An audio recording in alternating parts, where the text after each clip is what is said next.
wake up early.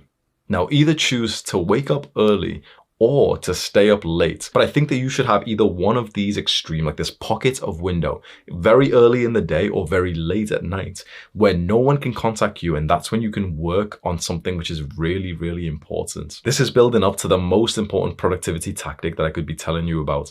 You must have a few hours of the day when no one will contact you, when no one's awake, where it's just kind of you with some silent enthusiasm working on something that's super hard and the hardest task possible. And it, like 100%, trust me, that I highly doubt that you could do this in the middle of the day, and you need to wake up early, 4 a.m., 5 a.m., 6 a.m., or you stay up late, midnight, 1 a.m., something like that. You can choose which one it is. Some people are way more night owls and they do really good work there. Some people are way better in the morning time. I'm way better in the morning. What I will say is I do genuinely think the morning is better for pretty much everyone, because when you stay up late, you do automatically experience problems. There's more people who are still awake at 11 o'clock, even midnight. You can't drink coffee or caffeine or anything.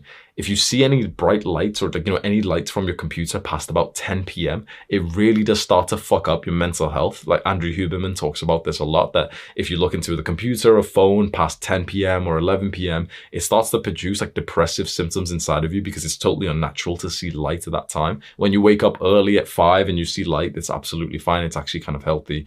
So I heavily prefer morning time. But if, for example, I was someone who genuinely could not wake up early, but I feel fantastic at 11 or midnight or 1 a.m., I would still do that. I would be pushing that and literally be up at a time where everyone else is asleep, where you don't reply to any messages, so that you can do the hardest task possible. I do my absolute best work as early as possible in the day. So right now I wake up at 5 and my deep work task is between 5 and 8 a.m. So in cases you want to copy me or you want to take any of my ideas, here's my current exact routine. At 8 p.m. I shut everything down, non-negotiable. I don't care if I'm on a call, if I'm doing anything. At 8 p.m. everything is shut down. That's when I'll go and do my nighttime routine, and I'll brush my teeth, I'll floss my teeth and stuff, set up my room and everything, set up tomorrow for work and everything.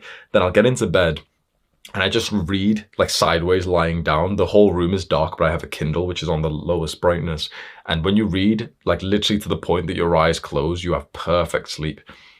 I usually fall asleep at about 8:30 p.m., maybe sometimes about 9 p.m. And I wake up usually 5 a.m., on the dot, just by myself.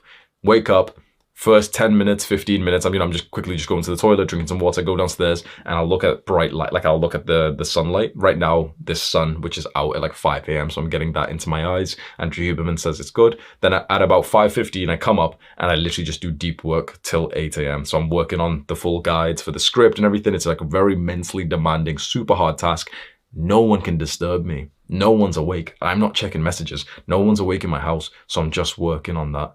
This is how you move the needle. So there's a phrase that I want to tell you which means a lot to me.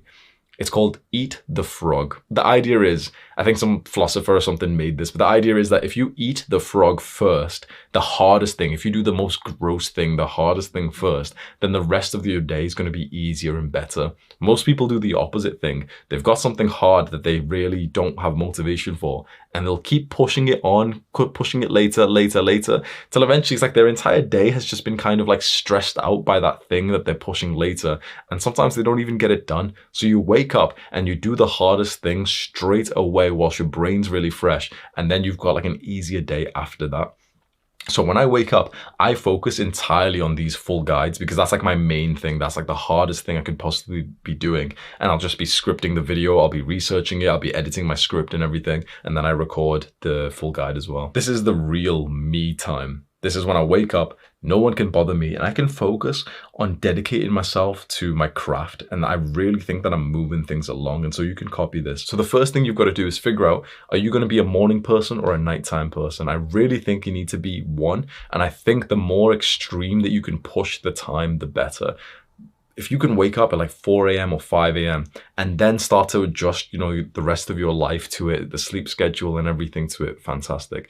If you can stay up 1 a.m. or 2 a.m. and you can really, really get good work done and you're not coping and you don't get distracted and no one's messaging you and you can stay awake at that time, then do that. You should have one of these pockets.